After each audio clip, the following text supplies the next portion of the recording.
शाही स्नानासाठी मोठे मोठे जटा जमिनीला लोळाल्यात जटा एकमेकाला मारू मारू गेले. आमचा मान आहे पहिला शाही स्नानाचा, आमचा मान आहे. याच्यातलं क्रोधच गेला नाही, वादच गेला नाही. कशामुळे? तत्वज्ञ नाही. या जगामध्ये तत्वज्ञ फक्त संत होऊन गेले, जे कधी मानासाठी हापापलेले नव्हते. तुल्य निंदा स्तुती मौनी. मानापमानयो, मान आणि अपमान दोन्हीला समान मानणारे फक्त संत होते. आम्हाला सहन होत नाही अपमान, आम्ही तत्वज्ञ नाही. मान अपमान. महाराज लोक सांगतात की तुकोबारायाची गाढवावर बसून दिंडी काढली. आमचे गुरु महाराज सांगत होते, है ना? ऐकले का कोणी? गावामध्ये फिरू लागले, हसाले लोक. महाराज बी वरी बसून हसू लागले. अरे काय बेशरम महाराज आहे, याला दिंडी काढली गाढवावर बसून तर अजून हसण्यावरच आहे. महाराजाला विचारले, महाराज तुम्हाला काही वाटत नाही का? काय गाढवावर बसून दिंडी काढली, अपमान वाटत नाही तुम्हाला? महाराज म्हणले, अपमान कशाचे आले? मला लई खुशी झाली. म्हणले माझ्या लग्नामध्ये वरात काढायची राहिली होती, लोकांनी फुकट काढली मध्ये, मला खुशी आहे त्या गोष्टीची. काय हात धुवून गेली बाबा तत्वज्ञांची. याला कोणते म्हणाव? हे तत्वज्ञ आहेत. याचा अर्थ असं नाही की मग तुम्ही गाडवावर बसून परीक्षा घेऊ नका कोणाची. एक सांगाल होतं मला गंमत. कधी मान आणि अपमान त्यांच्या जीवनामध्ये शिवलंच नाही. महाराजांचा अभंग आहे, लाज भय शंका दुराविला मान, आहे की नाही? नकळी साधन या परते. दुसरं काहीच माहीत नाही. आता मानाच्या भानगडीच भानगडी. आमचा मान आहे काल्याच्या कीर्तनाचा, तत्वज्ञ आहे का? आमचा मान आहे प्रारंभ हातानं, आमच्या हातानं सुरुवात झालं पाहिजे, तत्वज्ञ आहे. आमच्या हातानं नारळ फुटलं पाहिजे, तत्वज्ञ आहे. आमच्या गळ्यात फुलाचा हार पडला पाहिजे, तत्वज्ञ आहे. तत्वज्ञ म्हणजे याचा आणि त्याचा काही संबंध नाही, हे तत्वज्ञ आहे. परंतु एक गंमत आहे की तत्वज्ञ असल्यावर हे होतंय, असं आपण म्हणल्यानं ते होत नाही. तत्वज्ञ झाल्यावर ते आपोआप होतंय, केल्यानं होत नाही. त्यापेक्षा तत्वज्ञ बी नाही हे बी नाही म्हणलं तर जमणार, हे तरी करून घेऊ द्या. दोन्ही कोण कशाला? हे बी गेलं आणि ते बी गेलं, दोन्ही जाऊ नये ना या लोकांचं, हे तर होऊ द्या पाप विचार, एवढं तरी होऊ द्या. तर तत्वज्ञ तत्व तत्व आपल्या केंद्रबिंदू काय आहे सत्संगाचा सध्या? तत्व. कोणतं? राम तत्व. म्हणून हे आता रामायण होईपर्यंत हे तत्वच चालणार. त्या तत्वाचं दर्शन गुरुच्या ज्ञानानं होते. गुरुशिवाय ज्ञान नाही, ज्ञानाशिवाय दर्शन नाही, दर्शनाशिवाय समाधान नाही. म्हणून तेव्हा आपलं समाधान होऊ शकते. अन्यथा विषमता असलेल्या, गुणदोष भरीत असलेल्या या सृष्टीमध्ये, संसारामध्ये आपण जर दर्शन केलं तर आपलं समाधान कधीही होऊ शकत नाही. आता आपण सत्संगला आल्यानंतर आपणाला सत्संगामध्ये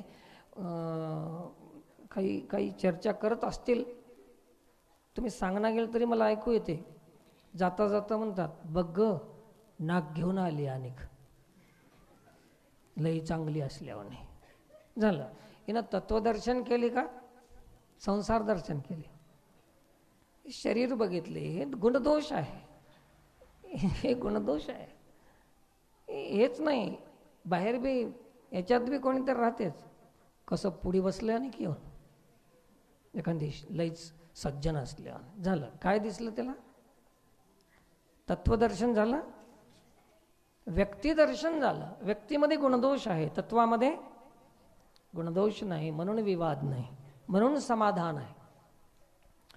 तर समाधान शब्द गुणदोष, विषमता, भेद, वाद सगळ्या गोष्टीच्या पलीकडला विषय आहे. काय? समाधान. आणि आपण कोणीकडे हुडकाला त्याला? त्याच्या अलीकडेच हुडकाला. एखाद्या संग भांडण करून समाधान घेण्याची इच्छा आहे आपली, शक्य आहे? हे समाधान भांडण करून नाही, भांडणाच्या पलीकडला विषय आहे. एखाद्यावर अन्याय करून समाधान होण्याची अपेक्षा आपल्यामध्ये आहे, परंतु हे समाधान अन्यायाच्या पलीकडला विषय आहे. एखाद्याला बुडवून, आक्रमण करून, अभिलाष करून आपण समाधान, एखाद्याचं 2 एकर घेऊन खुश होण्याची इच्छा आहे आपल्यामध्ये, समाधान होण्याची इच्छा आहे, परंतु हे 2 एकरच्या लुबाडाईच्या आक्रमणाच्या पलीकडला विषय आहे. कोणता? समाधान. आता तुम्ही कोणीकडे शोधायला व्हायला? अलीकडे शोधत बसलेला विषय आहे. आणि तो आहे कुठं?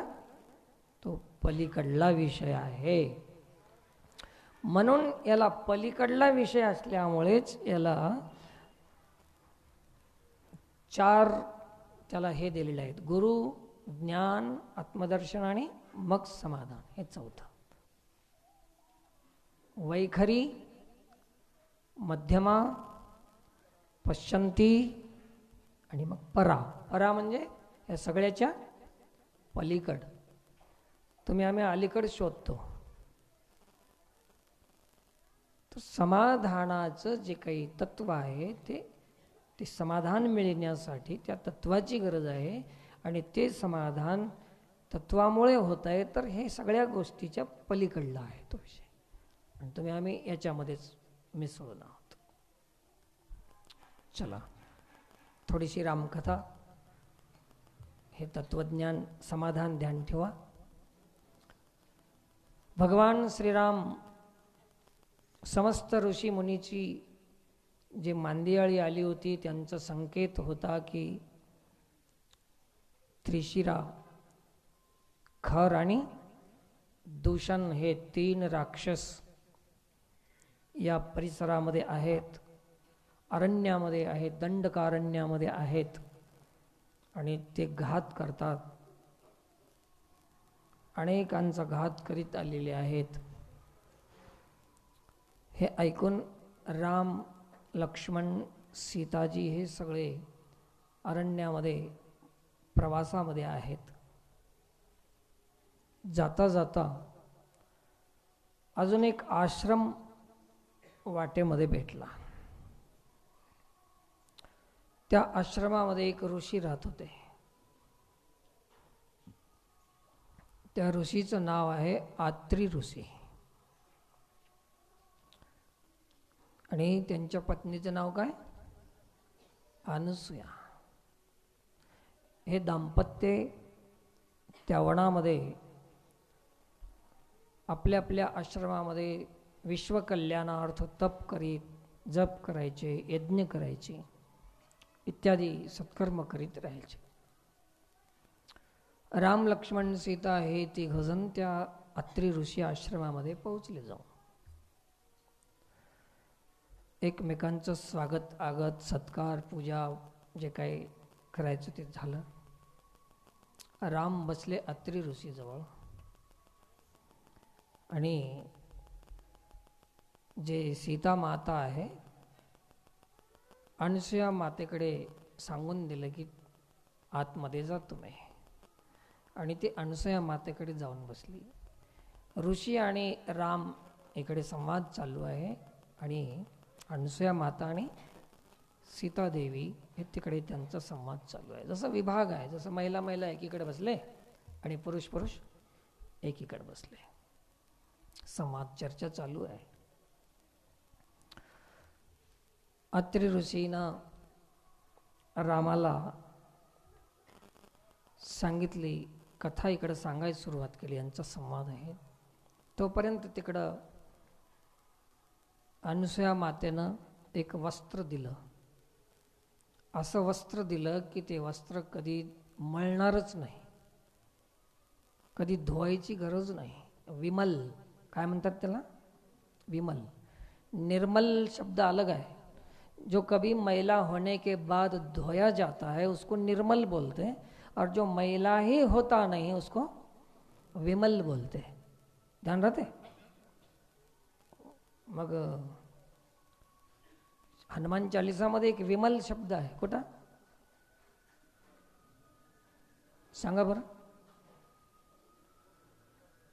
माहित नाही. वर्णव रघुवर विमल यश. यश म्हणजे यश. विमल शब्दाचा अर्थ काय? जे मळालंच नाही. आणि निर्मळ, हे निर्मळ आहे म्हणजे धुतलेलं आहे, मळालेलं आहे. आणि विमल म्हणजे जे मळालंच नाही. तर असं एक विमल वस्त्र दिली. कोण? अनुसूया मातेनं विमल वस्त्र सीता मातेला दिलं, धारण केली. असे काही मंत्र दिली, असे काही वस्तू दिली काही की राक्षस आक्रमण करू शकणार नाहीत, राक्षसाची बाधा होणार नाही, घात होणार नाही, आत्मघात होणार नाही, इत्यादी मंत्र, अस्त्र, वस्त्र, विद्या, शक्ती अनुसूया मातेनं आपल्या तपाच्या सामर्थ्यानं सीता मातेला, की वनामध्ये असताना तिला काहीही होणार नाही, इत्यादी सामान वस्तू दिल्या तिला. इकडे रामानं सांगितलं की ते म्हणले अनुसूया माता आहे. घरामध्ये अनुसूया माता सांगाली की ते माझे अत्री ऋषी आहेत. त्यांच्या आशीर्वादानं मी हे सगळं साध्य केले. मी कोण बनाले? अनुसूया माता. आणि तिकडे अत्री ऋषी सांगालेत रामा ते आहे ना घरामध्ये, तिच्या तपामुळे मी हे सगळं साध्य केलं. काय कमाल आहे. तुम्ही काय करणार? फरक कळाला की नाही आपला आणि त्यांचा? एक दुसऱ्याची सराहना, एक दुसऱ्याचा सन्मान, एक दुसऱ्याची प्रतिष्ठा राखून ठेवण्याचं काम.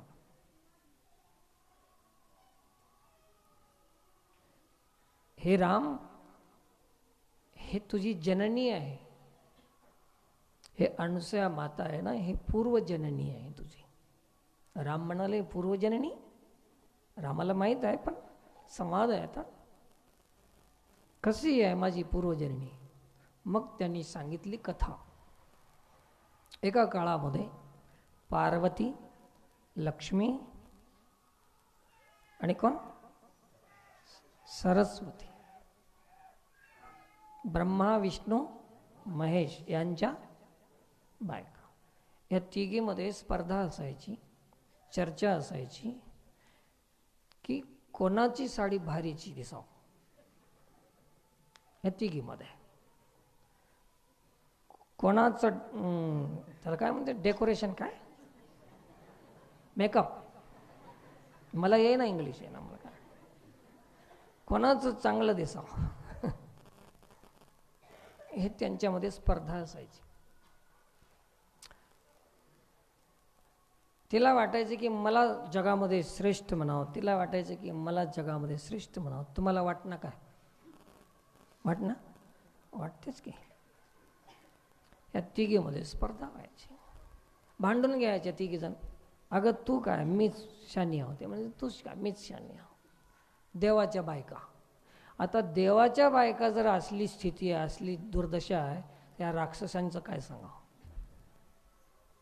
माणसाचं तर काय सांगावं, काय हालत असेल बायांची. भांडून घ्यायचे तिघीजण. समजावून बघितले, ब्रह्मा, विष्णू, महेश म्हणले कसं करूत, काय करूत, समजून बघूत, समजून बघूत. माणूस ह्या देवाचं भेव सगळ्या जगाला आहे, पण बायको भीती काय? बायको भीत नाही कोणाची बी. कलेक्टरला सगळे मर्यादा देतील, पण देत नाही. हे तर हे आपली रीतच आहे. आता ब्रह्माची बायको भियायची नाही, विष्णूची तर भियायचीच नाही. एकाची बी भी न गेली, दाटवून गेलेलं. चिंता करू लागले की कसं करू, म्हणजे यांचं घमंड आली, याला घमंड आली, काय करू काय करू.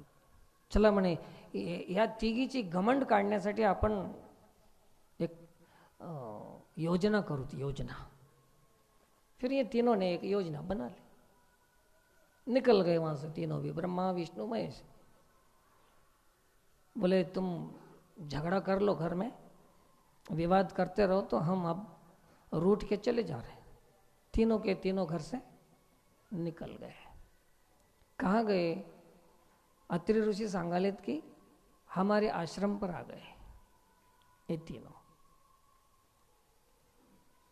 माता अनसुया के पास आने के बाद पूछने लगे कि हमको भोजन की व्यवस्था है क्या. परसों भी हमारे पास आए थे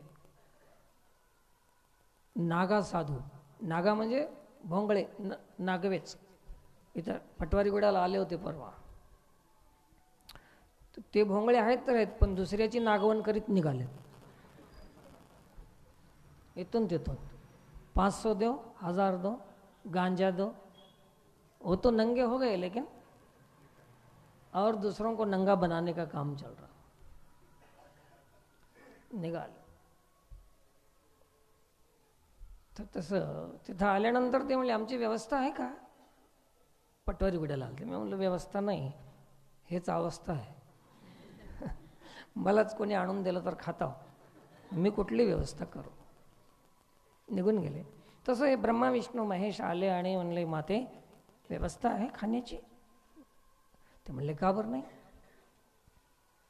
आणि ते अशा याच्यामध्ये आले होते की त्यांच्यामध्ये एवढं सामर्थ्य होतं. ते ऐकून होते की दुष्काळामध्ये एक 10 वर्षाचं आवर्षण म्हणजे पाणी पडलं नाही, त्याला आवर्षण असं म्हणतात. ही मराठी भाषा आहे, इंग्रजीमध्ये जाऊ नका. आवर्षण 10 वर्षाचं होतं, त्याच्यामुळे पीक पिकलं नाही. तर त्या काळामध्ये गौतम ऋषी सकाळी साळी पेरायचा,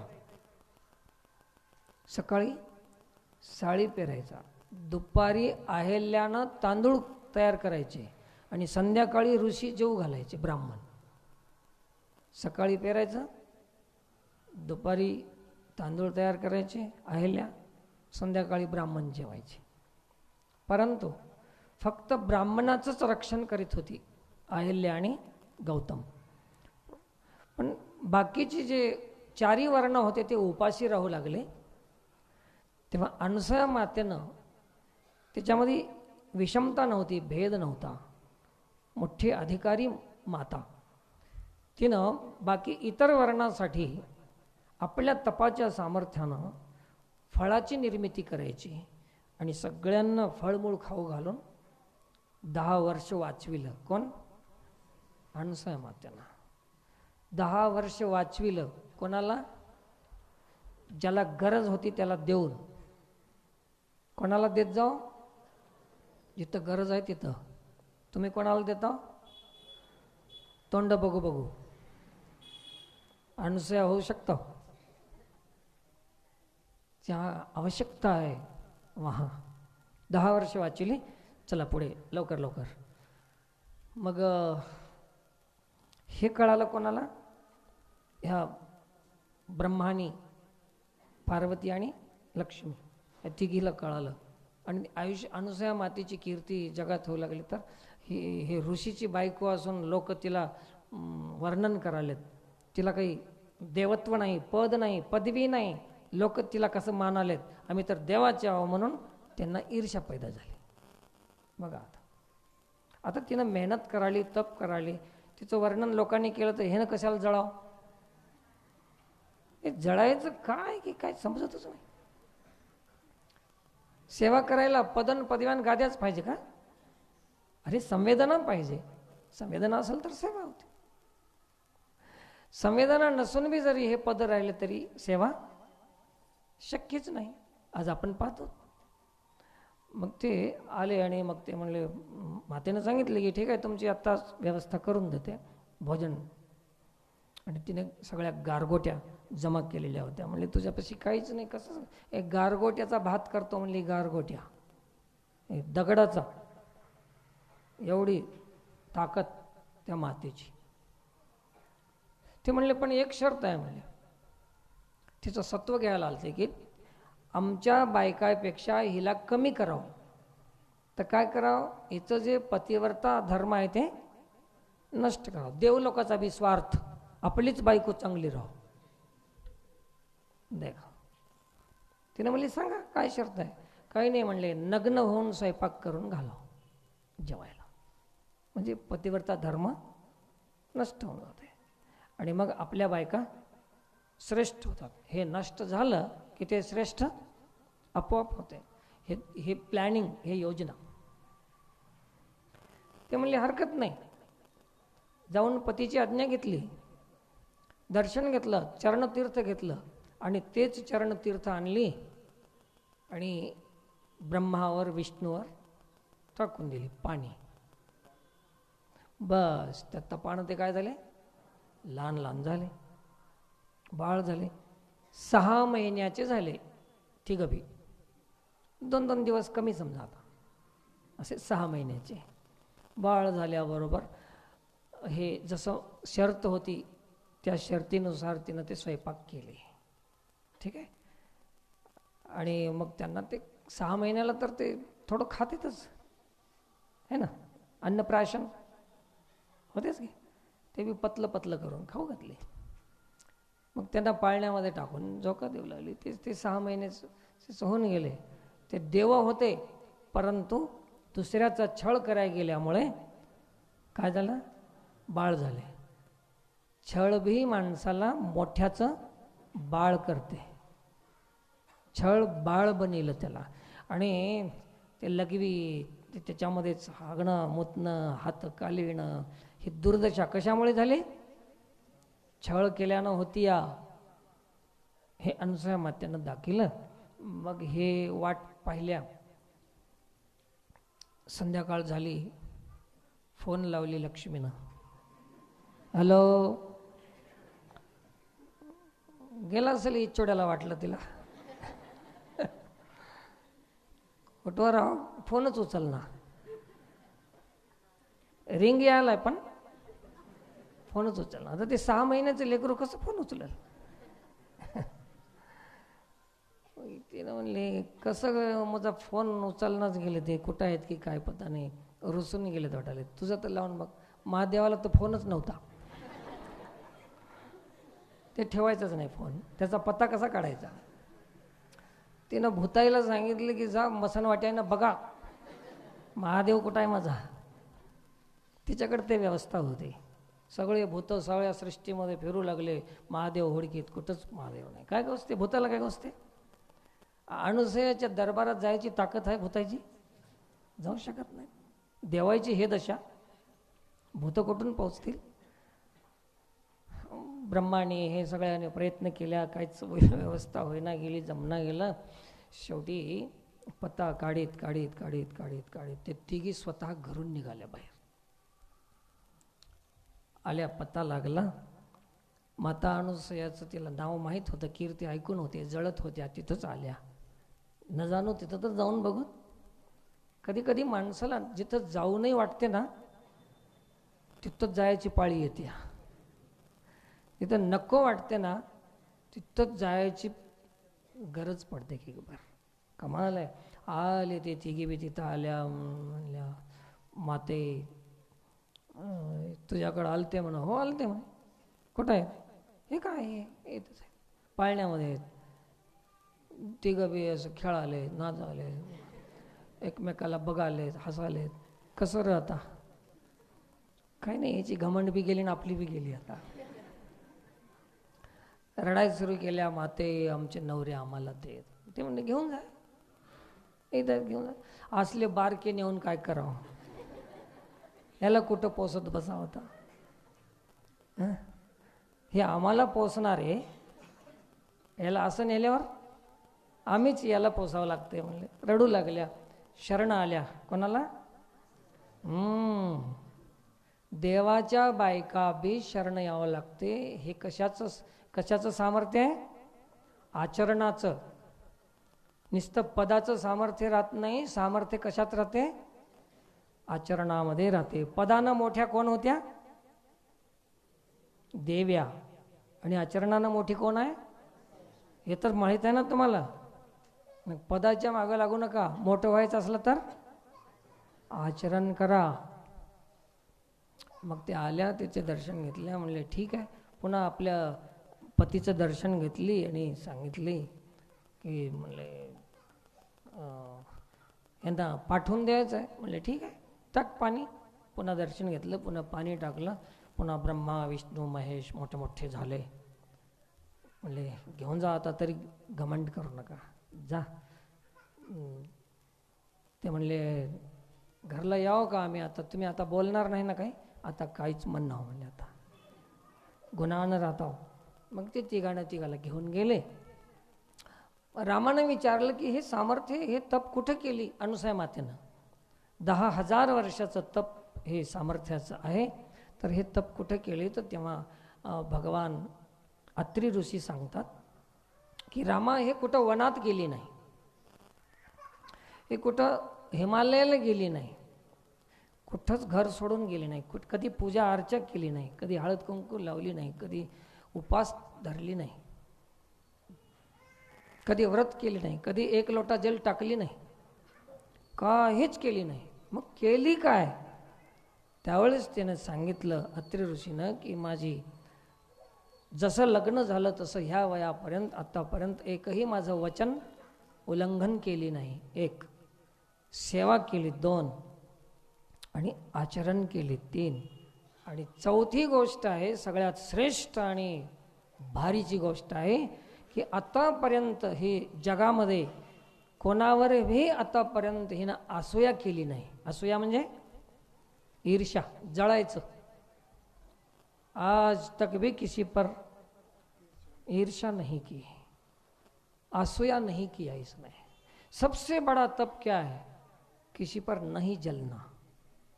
थोडे भी मनामध्ये भी जळू नाही कोणावर. तुमची आमची तर राख होऊन गेली जळून जळून दुसऱ्यावर. मग हे व्रतन उपवासन लोटा जलन काय काम करणार? सगळ्यात मोठी उपासना काय सांगितली? असूया. असूया, ज्याच्यामध्ये असूया नाही तिचंच नाव अनअसूया, म्हणून तिचं नाव अनुसया. हे कथा कोण सांगलं? स्वतः अत्री ऋषीनं रामाला सांगितली. आणि इथून पुढे रामानं पुढचा मार्गक्रमण करीत निघाले. आपण बी आता पुढे जाऊ. जाता जाता संकेत होऊ लागले. प्राणी पशु पक्षी धावत पळत निघाले होते आपला प्राण वाचविण्यासाठी. रामानं विचार केला की काहीतरी संकट आहे. तेव्हाच हे वाघ, सिंह, पशु पक्षी, प्राणी हे सगळे प्राण घेऊन पळत चाललेत. कोण असेल, कोण असेल, असं विचार करीत करीत वनामध्ये प्रवेश करत होते. एवढ्यामध्ये राम पुढे होते, लक्ष्मण त्यांच्यासोबत होते, सीता थोडी मागे पडलेली होती. एवढ्यामध्ये एक विराध नावाचा राक्षस होता. त्याचे लंबे लंबे हात होते आणि त्यांनी त्या सीतेला पकडलं आणि जवळ घेऊन आपल्या मांडीवर बसवलं. सीता आक्रंदन करू लागली, रडू लागली. रामाने आवाज ऐकला, माघारी फिरले. पाहिलं तर काय विराध राक्षस आहे. यांचा संवाद झाला. तू कोण, तू कोण? याने आपला परिचय सांगितला, त्याने त्याचा परिचय सांगितला. तेव्हा रामाने त्याला बाण मारला आणि विराधाचा वध झाला. वध झाल्यानंतर त्याच्यातून दिव्य शरीर तयार झालं. विराध राक्षसानं सांगितलं की मी गंधर्व तुंबर होतो. मी तुंबर. तुंबर माहीत आहे? नारद तुंबर हे देवापसले माणसं आहेत. तर त्याला गाण्यासाठी बोलिलं होतं देवानं, ऋषीनं का देवानं. आणि ते गात असताना ते गाणं गाण्यासाठी ते पिऊन आला होता. आता बी काही काही लोक पिऊनच गातात, जास्त गाणारे कुठं कुठं. तर ते पिऊन आला होता. त्या पिण्यामध्ये त्याचा ताल चुकला. चुकल्यावर ब्रह्मदेवानं शाप दिला तुंबराला, ब्रह्म राक्षस होशील म्हणून. मग ते विराध नावाचा राक्षस होऊन शापामुळे झाला होता. त्यांनी आपली कथा सांगितली की मी असा असा शाप झाला, गाण्यामध्ये ताल चुकला होता आणि मी पिऊन गायलो होतो. तर गाणाऱ्याला बी संदेश मिळाला की गायचं असेल तर पिऊन गाऊ नये. आणि म्हणून